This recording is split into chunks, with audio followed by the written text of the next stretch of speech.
ஆண்டவராகிய இயேசு கிறிஸ்துவின் நாமத்தினாலே உங்களை வாழ்த்துகிறேன்.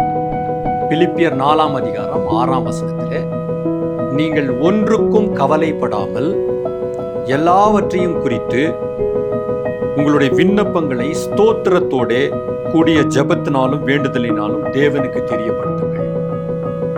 இந்த வசனத்தை நாம் வாசிக்கும் போது, நீங்கள் ஒன்றுக்கும் கவலைப்படாமல் அப்படின்ற ஒரு ஆரம்ப வசனம் ஆரம்பிக்குது. ஏன் அப்படி என்றால், மனுஷனுக்கு இயற்கையாகவே பல காரியங்களை குறித்து கவலை வருது. பிள்ளைகளை குறித்து கவலை வருது, குடும்பத்தை குறித்து கவலை வருது, எதிர்காலத்தை குறித்து பயம் கலந்த கவலை வருது.